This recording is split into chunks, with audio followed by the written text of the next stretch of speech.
You are listening to I Am Interchange. I Am Interchange. I Am Interchange. I Am Interchange. Exploring the controversial and the provocative by fostering curiosity, education, and empathy. I Am Interchange. Broadly speaking, the term cultural appropriation focuses on instances where elements from a minority culture are adopted by a dominant culture and reused outside their traditional, historical, and native cultural contexts.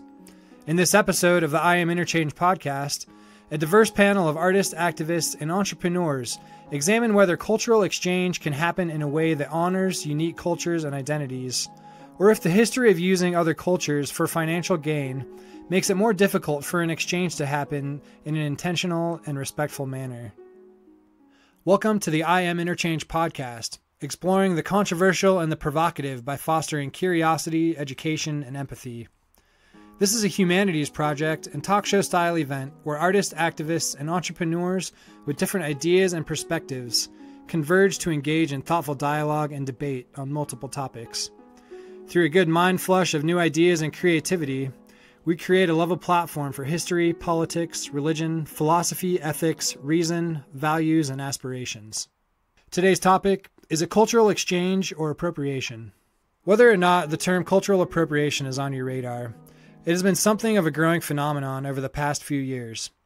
A quick look at the Google search trends for the term shows that since about 2012, the number of searches for cultural appropriation has been on a steady and dramatic upward trend line. It has become a regular feature on social media and in the mainstream press anytime a celebrity is caught on camera, either in Halloween costumes that stereotype other cultures, like the infamous case of Hilary Duff's 2016 Pilgrims and Indians costume, or the ones that intentionally stoke racial tension.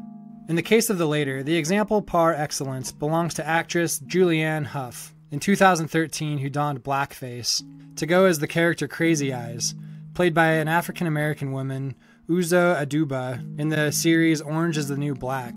Even more recently, Ivanka Trump has come under fire for wearing a traditional Indian-inspired dress during an official trip to India, a move that some critics are calling cultural appropriation. With the term becoming so ubiquitous, what does it really mean? Is it just about playing to stereotypes, or is there a deeper issue of respect and dignity?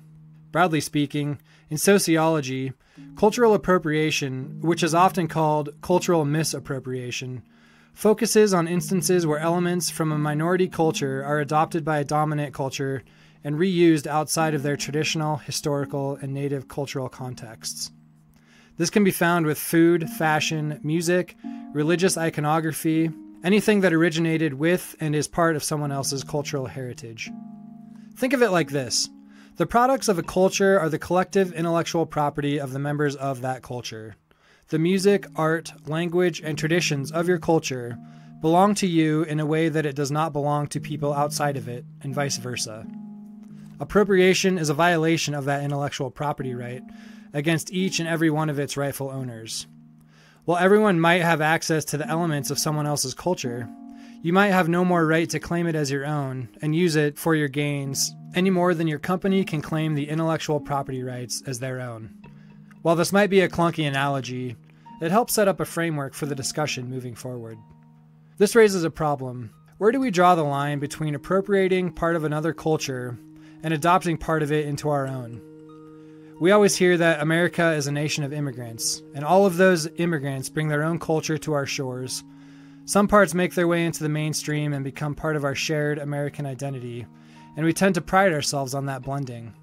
Other times, our portrayal of others can be intentionally or unintentionally cruel and ignorant, ultimately disrespecting entire groups of people by trying to adopt part of their heritage without really acknowledging or understanding its deeper cultural significance. We wanted to dive in and get into the gray area between appropriation and exchange, so we took our questions and our panelists to Montana State University's Reynolds Recital Hall to hash it out. First, we sent out our writer Dylan to catch some audience members' initial thoughts and see what brought them together for the dialogue. What does bring you here tonight? What are you looking to get out of this? Broader perspective on what cultural appropriation means and what the conversation currently is about it, because I have a vague idea and I've heard the term thrown around, and so I'm excited to kind of get a little more concrete information. So, what brings you into the talk tonight? Well, I saw a poster around campus, and I've always been passionate about learning more about cultural appropriation and things like that. I think it's a really important thing to learn about as a pretty privileged person. So I thought this would be a cool way to learn more about it and what it's like on campus here. Sure. Awesome. So what does bring you in tonight? Oh, well, I'm an art student, and I heard about it through the director of the art program. So, yeah, just decided to check it out. And then I came in because she invited me, and I love art, so I'm not an art student, sadly, but yeah. Well, I came in today because I'm an artist, and I'm really looking into a lot of mythology from a lot of different cultures and wanting to bring that in my work, and I want to do it in a responsible way, so that's what brought me here tonight. So. With everyone inside and our panel assembled, it was time to dive in and hear what brought our panelists together. On stage is Camille Old Coyote, a junior at Montana State University studying psychology and a member of the Salish and Crow Nations. My name is Camille Old Coyote. My Abzaliga name is Balazija. My mother is Salish from western Montana, and my father is Crow or Abzaliga from eastern Montana. I am a junior here at MSU. I'm studying ecology with a minor in NAS. I feel like I am here today I'm filling in for a really good friend of mine who had a family issue.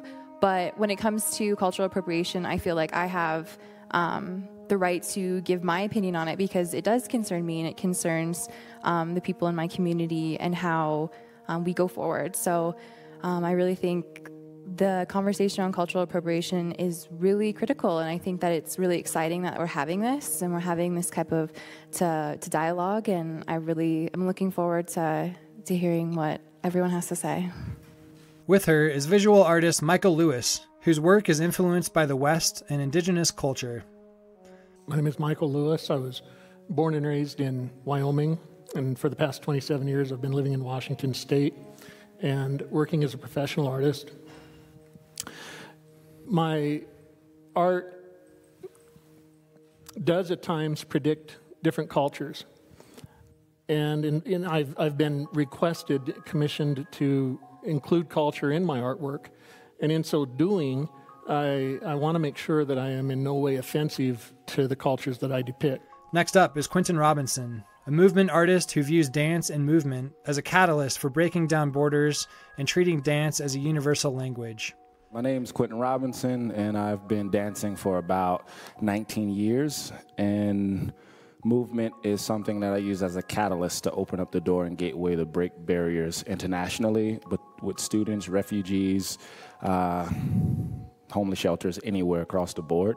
Joining them is Dr. Melissa Reagan, a professor of art history who is interested in cultural appropriation as a tool to decentralize the concepts of race and cultural narrative. I am Melissa Reagan. I teach modern and contemporary art history here at MSU. During the post-war period, appropriation, both in its kind of more generic use and cultural appropriation, became major parts of the art world. Also with us is Aaron Thompson, a social justice organizer who views cultural appropriation as a natural social justice issue. My name is Aaron Thompson. I am a Montana native as well. After college, became an organizer for social justice by profession.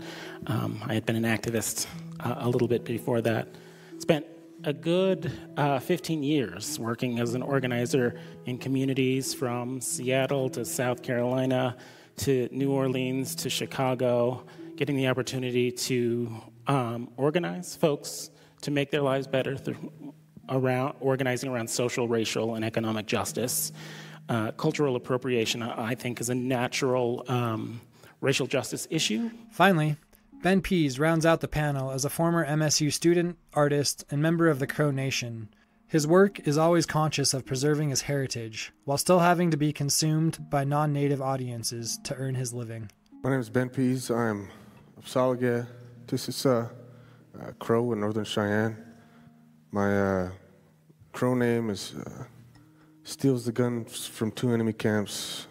Cultural appropriation, it affects me, it affects my family, it affects my friends, my acquaintances, especially on and off the reservations, Indian reservations specifically. So, if you're not a member of a religious, ethnic, or cultural minority where you live, you might never have had a reason to ask yourself, what is my cultural identity? You may say that you're part this or part that, ethnically or nationally, but our cultural identities run much deeper than just our biological inheritance. We wanted to ask Kemali Old Coyote, who has lived on reservations and now finds herself in the predominantly white community of Bozeman, to see if that contrast has affected the state of her cultural identity. I think to know and acknowledge your cultural identity is really important to find out how that's going to build you on a person and how that's going to, really affect on how you're going to act in society.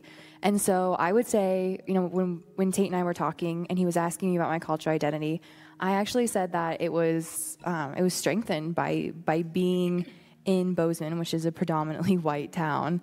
I'm from the reservation, which is also has a lot of non-Indigenous people living on there.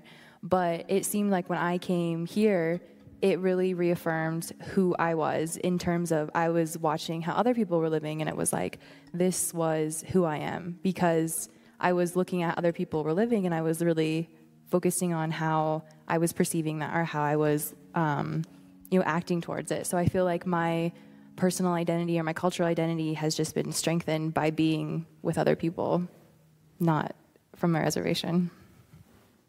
How about you, Michael? Michael, you and I had a good talk. Talked about religion and kind of the history of our cultural identity. Do you want to talk a little bit about it? Well, I was visiting with Vaughn prior to this, and I was talking about my great-grandfather and great-uncles spoke Welsh, but that is all I know about their culture, and that was never passed on to me. My father was largely absent from our home, so I really don't feel like I have a cultural identity. And I think it's something that maybe for my own family, I'm developing my own cultural identity, and that comes through Christianity.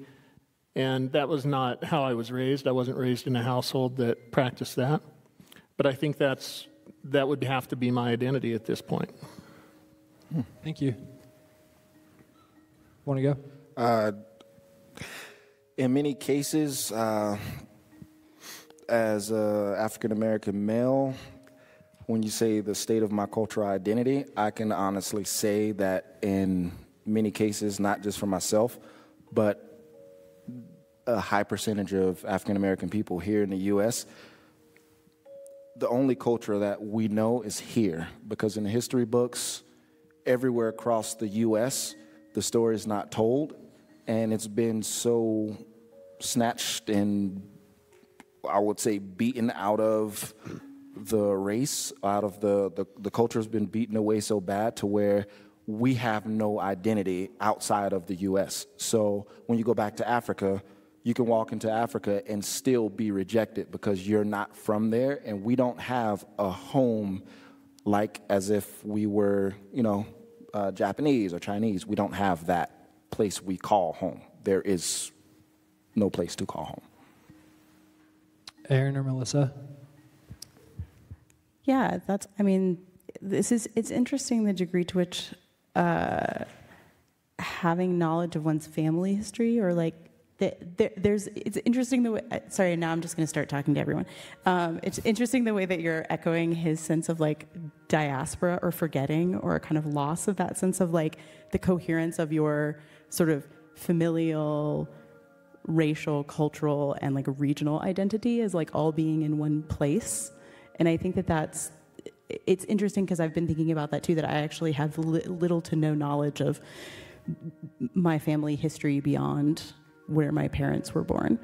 And so there's a sense of identity as something which one, has in the sense that America is very rigidly organized around race and class and gender. But beyond that identity is something that we cobble together. And I think that's where cultural appropriation is actually a really powerful thing. I think that for many people, those acts of appropriation are attempts to make an identity for themselves. And sometimes that identity is borrowed, I think. Mm-hmm. Thanks, Melissa. How about you, Aaron? We talked about, I love this conversation with you, so I'm just going to let you do it.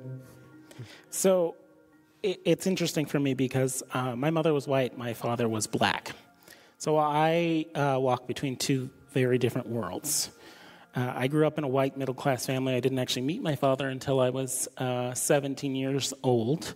But at about the age of 5 is when I realized my skin color was something that distinguished me as not different, because different I think is good, but as something that was supposed to be less than.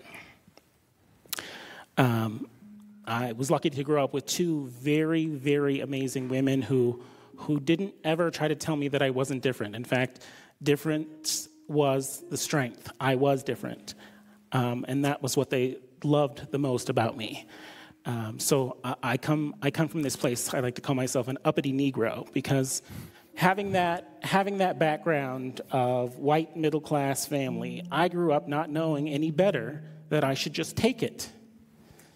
And the ability to stand up and say no came very naturally to me because of that upbringing, because of that that bubble of privilege I grew up with as a child. So I would say, the state of my cultural identity walks between two worlds. It's not always fun, and it's rarely easy, but sure, an experience. None of us are purely the product of our family heritage, and each of us is free to pursue our own identities. And that often means exploring different traditions, different cultures, different ways of living and seeing the world. Sampling the products of different cultures is a national outcropping of that. But how do we go about doing that with respect? Arguably, the biggest question of the appropriation debate is whether or not we need permission to sample from other cultures. And if so, who do we ask and how do we go about it? Ben Pease has something of a holistic approach to the question, while Michael Lewis walks us through the intentional approach to representing cultures appropriately in art. I guess, in speaking of terms of permission to take culture, I think you need to try to have awareness, or try to educate yourself about what you may be sampling or what you're asking permission for. Because from my personal perspective, growing up on the reservation, growing up off the reservation, and then growing up in a border town that's on and off the reservation, growing up with both natives, whites, blacks, and everybody in between, you get to see, a lot of different viewpoints, and maybe what their origins might be, I guess. And so, for me, you've got to ask, you've got to figure out what you're asking permission for. Really, so let me put it like this: it's asking permission for, like, say, a family's design or right to make a certain design in beadwork or a certain ceremony, or even into today's in taking photographs of ceremony and sharing those with the world, like on social media. And some of those are really degrading because a lot of our cultures haven't been shared, and a lot of our things need to be protected because we're losing it every day more and more. And I feel like I'm losing myself every day more and more, because everything's so shared. So, yes, I think you need permission. I mean, we could talk about this all day, but I've got the paddle twice already. Yeah, you're good. Kemily, who do I get permission from? So I think this question was really important because it was, who are you getting permission from? And that's really addressing the power dynamic right there. Is if you're asking, it's already in your mentality that you have to ask permission. I think that is a good start. That's a good first start, to acknowledge that, this wasn't your property to begin with. So you do have to ask for permission. There's things like when it comes to ceremony that I think that become almost off limits. But there's also a part of that I think Ben was trying to say, it was the relationship part. And that really does matter. Of when you're asking permission is what is the way that you're going about it? Are you going about it in a good way? Are you doing it for education? Are you doing it for yourself? What are your actual intentions? Yeah, what are your actual intentions? And to build a relationship with that person that you're going to ask if you can, dabble a part of their culture or to copy a design, you really have to build a relationship and then ask, and then to be able to take no as an answer and accept it. Is culture exclusive? I don't think that culture is exclusive. I think that there's definitely a threshold, though, for who can come in, for who can't come in. I think the idea of can't is really difficult because there's usually a reason. Sometimes there's even a part where in your own community you have certain roles. Just like in my tribe, I don't have the permission as some other people do to do certain practices, to harvest certain plants, to say certain words, to say certain prayers. There's certain things that you are given, and those guidelines are really important, and they need to be followed with respect on that asking side. How do you balance that in America being a free country? So it's really difficult because I think that when it comes to so if you're coming and you wanting to appropriate or to exploit us, that means that you already have the idea that it belongs to somebody. And I think that I think I can say that America is a free country, but I think that it really comes down to whose property or who has, I don't want to say property because that puts in like the rights of who owns it, but it is like we don't own it, but we practice it, we possess it, we have the knowledge that goes with it. And so that really makes a difference, I think, when you're saying that you want to be a part of this ceremony, or you want to be a part of this art or this, whatever aspect in the culture that you are fantasizing about, and you are asking to be a part of it, and then they say no. You have to be able to be okay with that and be living in America, because it's not an entitlement to go into someone else's lifestyle and ask them to show you what it is. Michael, what's intention mean to you? You brought it up in your intro, but when you paint, sometimes clients ask for indigenous inspired art. Walk me through intention. Well, first and foremost, I think my intention is to, regardless of whatever my subject matter is, add a sense of glory to it and honor to it. Sometimes I get extremely involved with worry about the historical accuracy of it, but the longer I work, the more room I give myself on some of those aspects. But my intention is always to honor, and so when given the opportunity, I will definitely ask permission, and have. Yeah. Ben, what did you hear? What did I hear? Yeah. Well, so for example, like I'm an artist and I practice and I do different things in the Western art world, and I try to move outside that and do different things. And I see, like if I'm in a show, I go from room to room or painting to painting. And in speaking of Western art, I see, the constant, the replaying of Native American people on horses, or brave warriors, going to battle or fighting or hunting or something. But I see it as like this headdress is a Blackfoot headdress mixed with a kind of sort of crow beadwork, and a horse that wasn't even around at the time. So there's a lot of things that really are inaccurate from artist to artist, from painting to painting. And I hate that dang paddle. I'm going to come paddle you. Don't be mean to Kian. I'm just kidding. No, but so I see these inaccuracies, and I see, these artists, every single one of them will say that their intention is good, and I can see that the intention is good.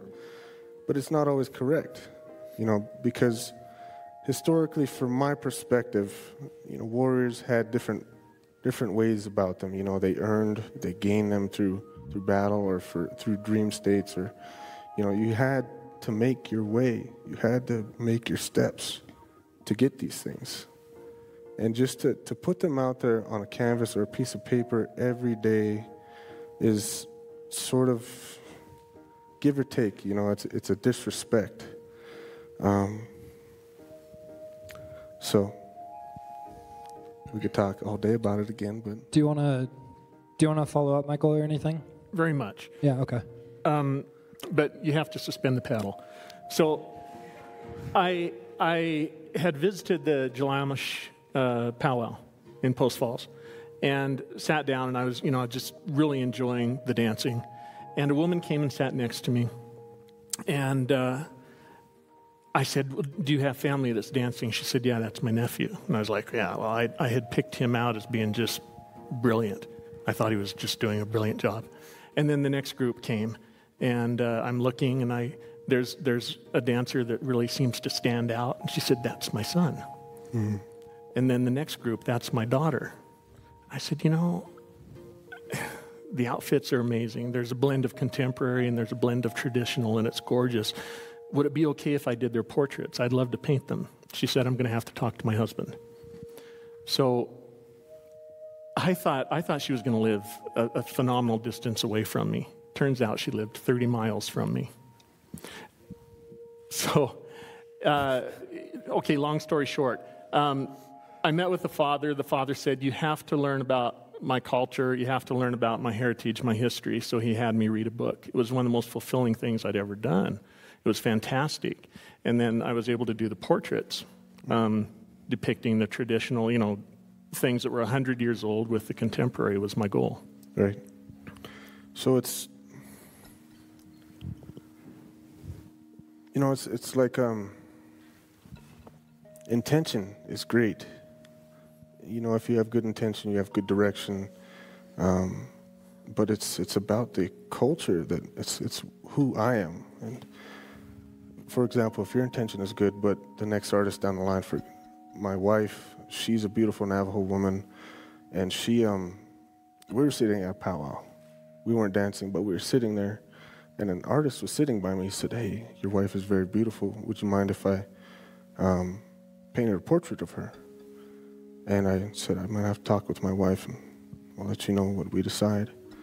And so I look him up online, and he's painting all these different pictures of Native American women naked, in blankets, all the way down the line, which is an obvious exploitation and sexualization of our culture. And not only that, the culture, the women are people, which leads everywhere. It's roots. It just branches out. So I said no. Good. Thanks, you two. Camille, and then I want to broaden it a little bit if you're okay.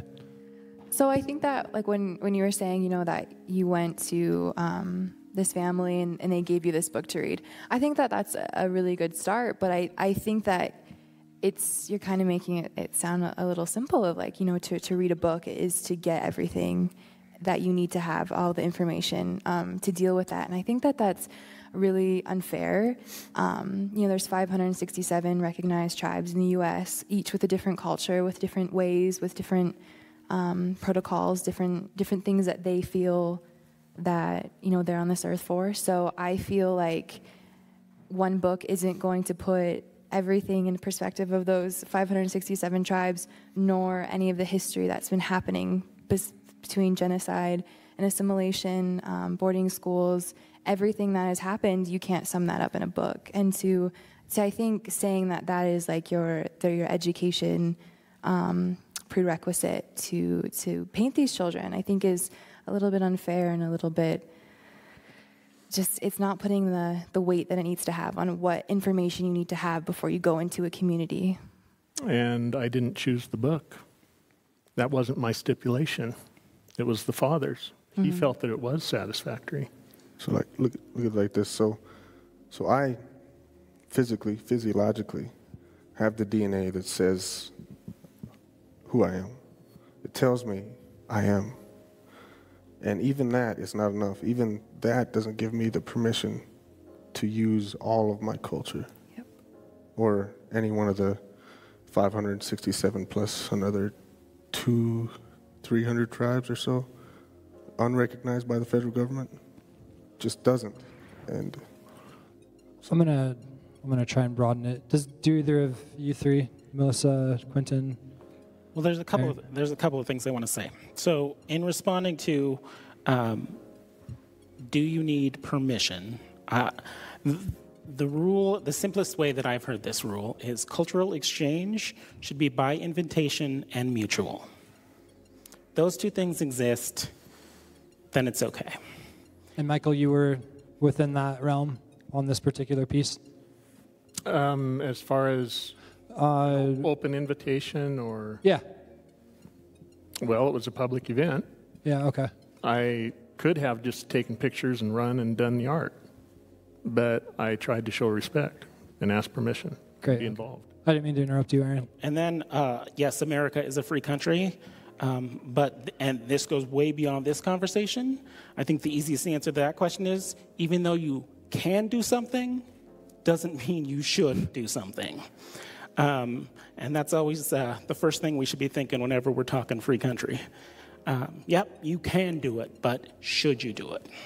Even with honest intentions, attempting to borrow or profit from another culture carries with it a need to acknowledge the source.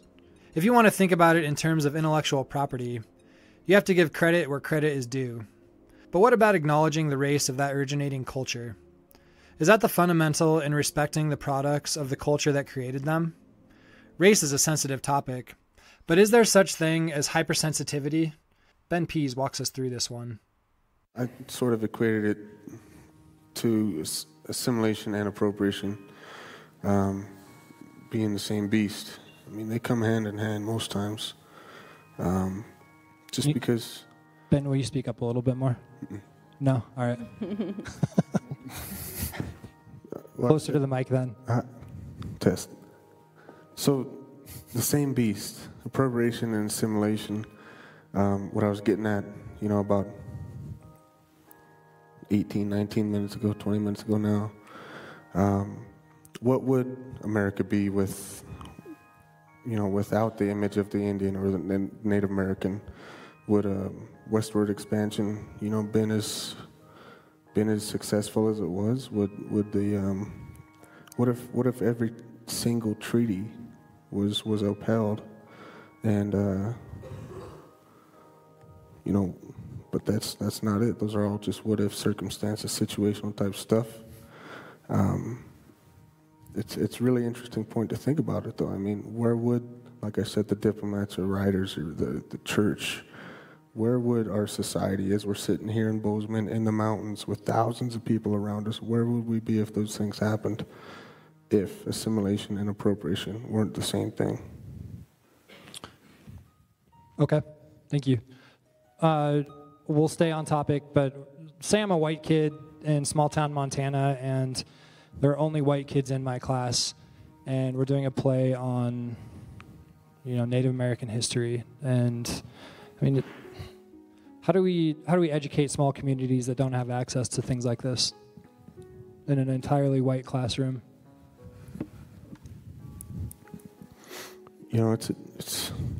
We talked about this before. It's a deep question. If nobody in the town has the knowledge or the wherewithal to go outside of the community, then there's almost no way. You've got to outsource to gain that knowledge.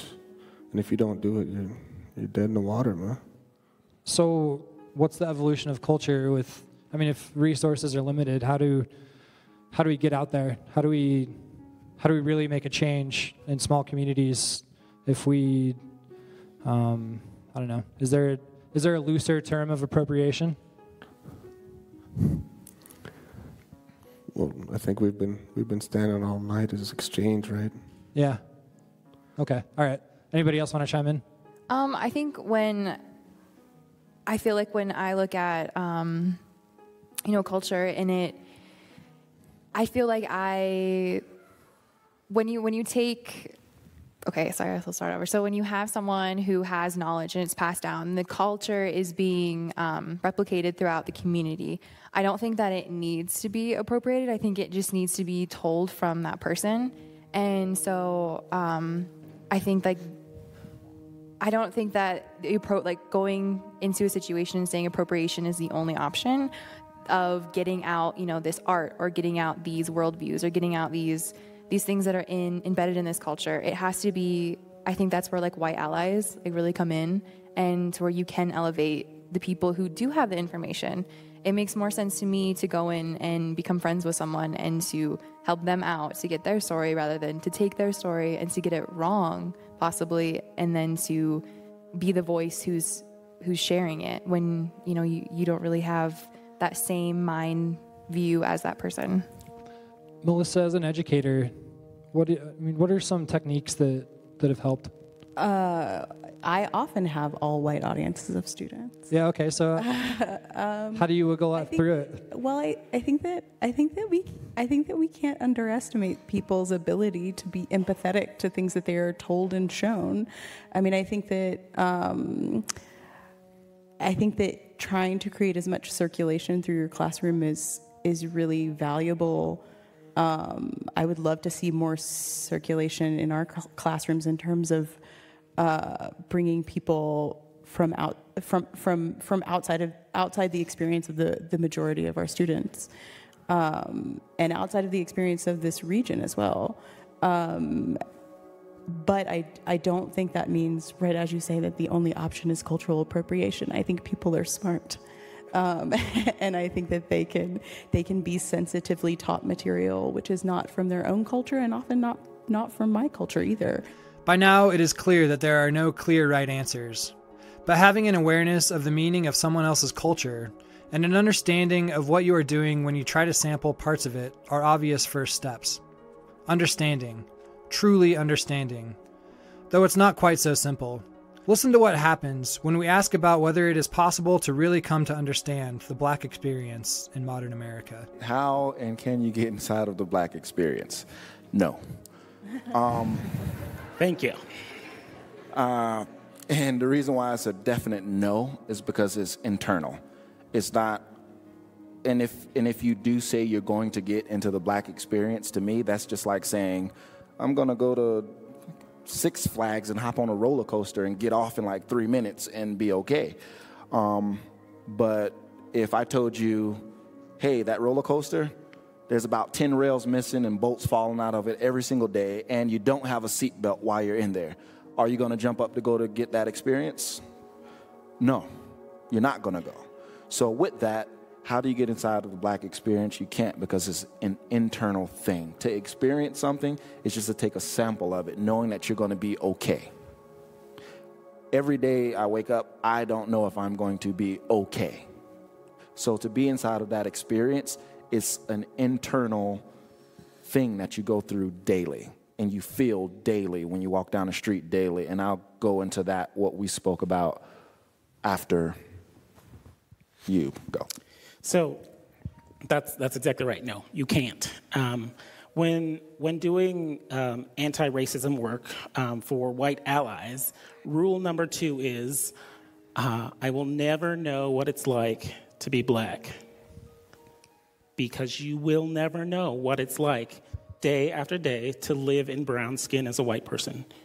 It's simply not an experience that you can have. So being able to accept that, number 1, goes a long way in helping us as people of color bring you in as allies. You simply can't get inside of it. I have one more thing also. I like to ask you a question. This is just a random question. You can it's whatever answer you give.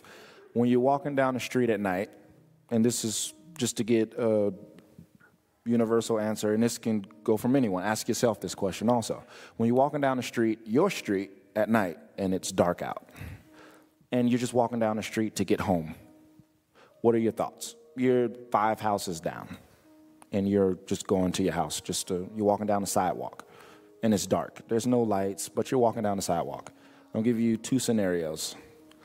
African-American group walks towards you, and a young white lady walks towards you. What's two experiences you have?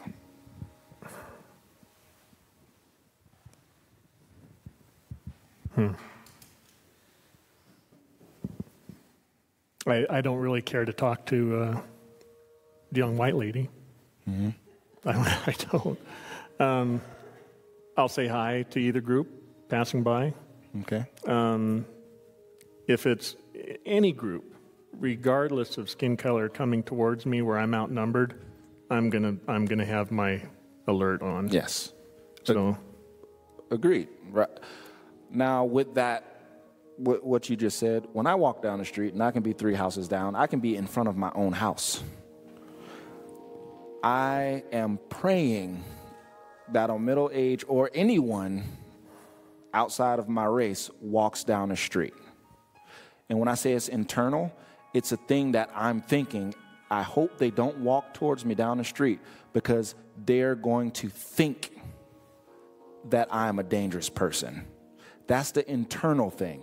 It's not, oh, I'm a bad person. It's they're going to think. So I'm projecting what I feel about myself, which shouldn't be a thing at all, onto that person in fear of what that interaction may be if they were to walk down the street. So that's the difference of experience. You have no feeling towards it, you can walk right by. Me, I'm like, oh, shit. All right, let me tie my shoe, pick up the phone, and do something big so they can know that I'm not going to do anything. So that's the internal thing where that experience completely different across the board. So yeah, so the flip side of white supremacy. Hold on, I want to. We've got a limited amount of time. Will you talk a little bit about Black Lives Matter and All Lives Matter and why that matters? All lives should matter. That's a true statement. Whether all lives actually do matter, I think is what the Black Lives Matter movement is about. It's just like we don't say all cancers matter when we're talking about Breast Cancer Awareness Month, right? It's why we don't say all buildings matter on 9/11, because we are focused on a specific issue and problem in our society, and that is that Black men, especially, have been devalued. Their lives are devalued. They're less valuable in our dominant culture. Quentin, does America love Black culture as much as Black people? Depending on the time frame you're going into.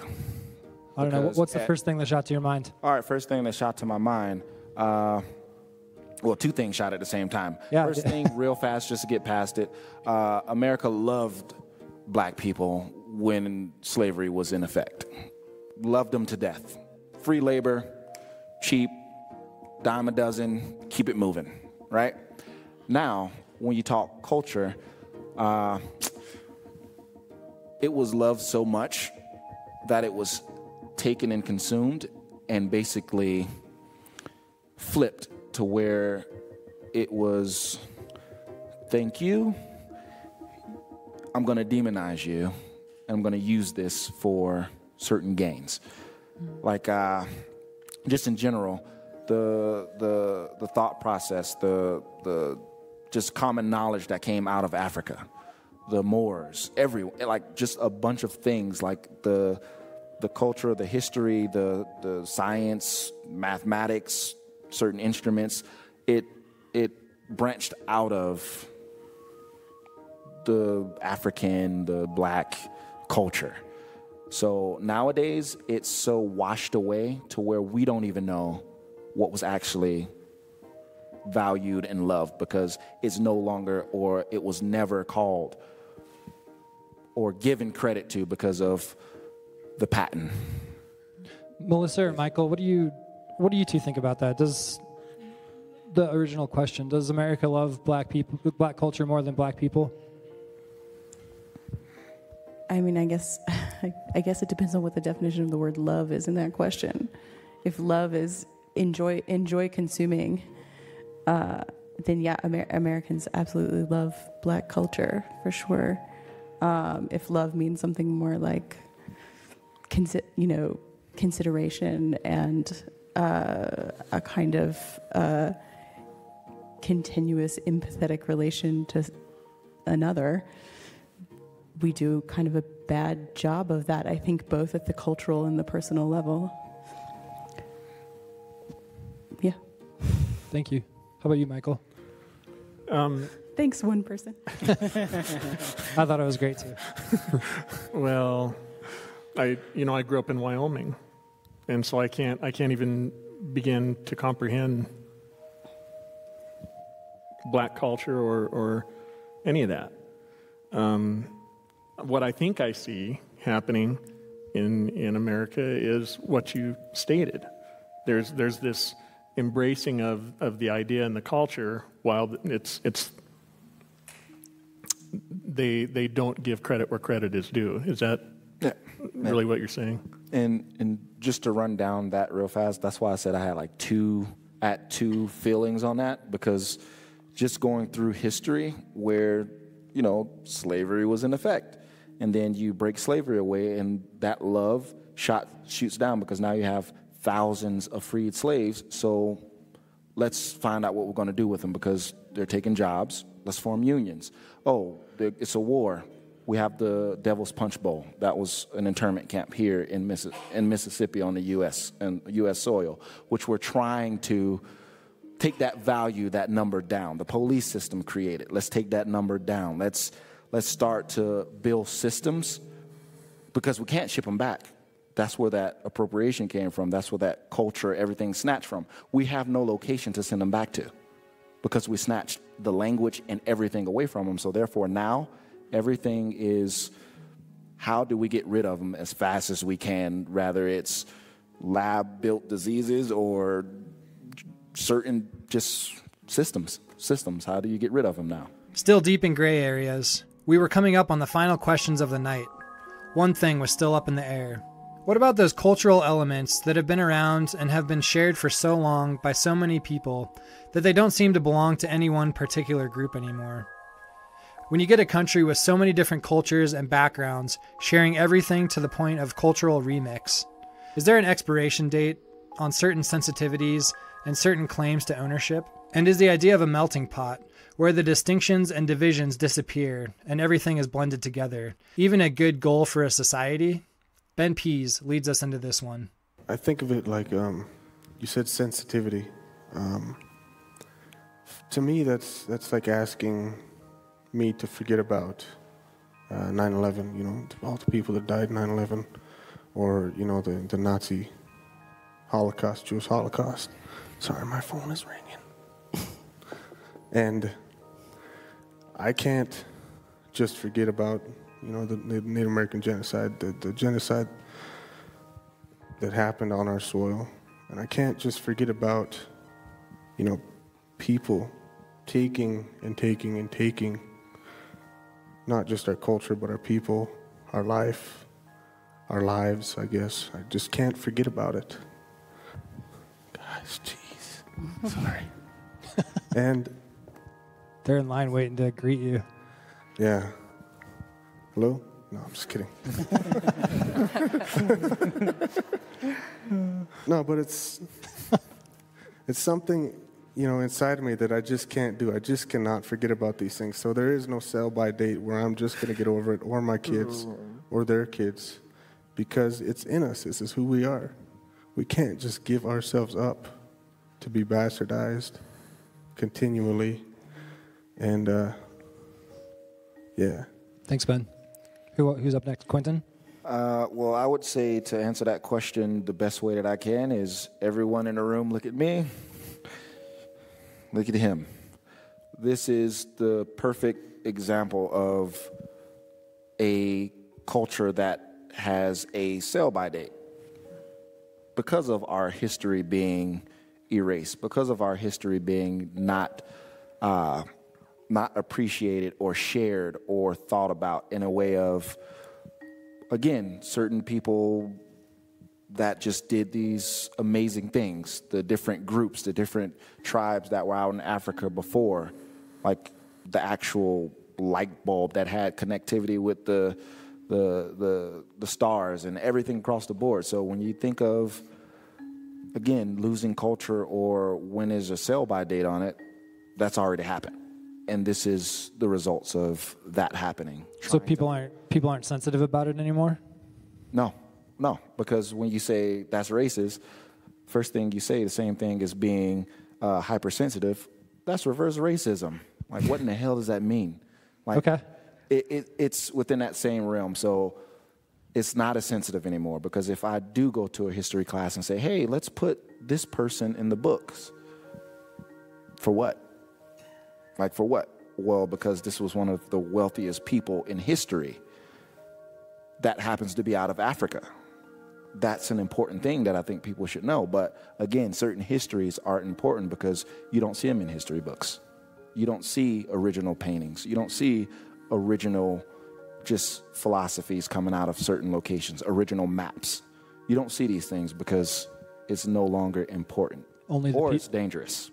So, like, only the people that won the war can put the future of the history around the place on the table? Can you say that again? Like, a country that won a war, do they have an opportunity to rewrite how history went? Well, yeah, that's every war that has happened, and every victor, they write history, i.e. Africa. The original name of Africa was Ethiopia. Africanus, the last ruler of Africa, European, Africanus, Africa, the ruler named that continent. So therefore, yes, the victor of the war usually gets to rewrite history and everything about that land because they rule it. So that's a prime example of. Yeah, thanks, Quentin. Yes. Melissa? That's interesting. You did a little interpretive twist in your answer, which I think is really good. You took sell by date in his question to mean a moment of cultural extinction, right, or erasure, yep, or replacement, or something like that. I took it to mean in your question the moment when a culture, let's say the Egyptians, since that's who we were talking about before, somehow belongs to a global or common culture? Is that what you're asking? Yeah, like when you see Greek architecture. Yeah, I've seen a lot in architecture. Does everybody own Greek culture? Right. Yeah, okay. And why is that less sensitive than maybe Native American? Well, less sensitive for whom, right? Less sensitive maybe for those of us here who have no attachment to Greek culture. I'm sure there are many people on this campus that have a strong attachment to Greek culture.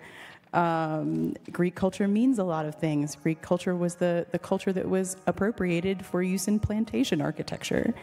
It was also used in bank architecture. It means something. So it might be less sensitive in that we're not maybe quite as attuned to it as we are to, say, a white woman wearing cornrows, for example. It doesn't mean that it's meaningless. I don't think that there is no such thing as a common or generalized culture. I don't think. I think that's a little bit of a fiction, and it's a fiction that plays into this kind of utopia of the remix, right? Yeah, thank you. Who hasn't gone yet? Who wants to go? Kamali?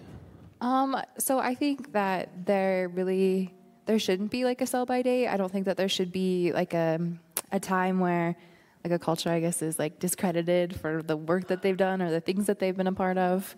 And I think that it also suggests that like us, reminds me of like the mixing pot question of like how, when do our cultures like bleed together? And if there is like a sell by date to where, when can we stop identifying and really become this like homogenous group of people? And I don't think that should ever be the goal, ever.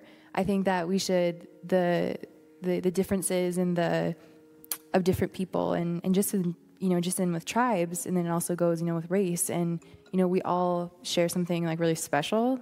And I feel like we should stay in and we want to have those parameters there so that we can know, for which culture, and to not get into this idea of a melting pot, because I think that really is destruction. Hold on, That's it. Let's come back. I want to get through these two. Michael? See, I would have to say that taken to an extreme, what Kamali is saying could cause division, tremendous division. And if I believe that each panelist here is a unique and beautiful creation, then why would I want to be selfish with my culture? If I believe that my culture is beautiful and it enriches my life, why would I want to be selfish with it and not, hopefully, it would enrich Quentin's life, what I could share with him and what he might embrace from my culture. And so a sell-by date, I think you have to always acknowledge where it came from. That's very important. I think that's incredibly important. But again, with my conversation with Vaughn prior to this, in my family speaking Welsh sounds like nothing else. Welsh is Welsh. So there may be other things within that culture that are incredibly unique to it. And if it enhances my life, I wish it would enhance others. Aaron? So I just want to respond that it's not necessarily selfish if a culture is going to say, no, you can't borrow this part of my culture.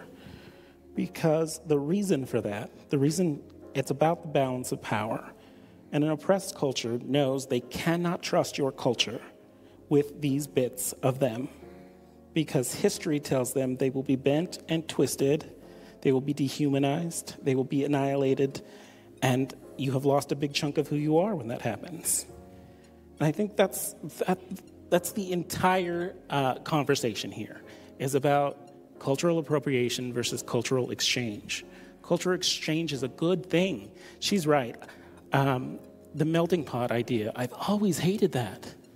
A bunch of just gray people walking around, like, it doesn't sound appealing to me.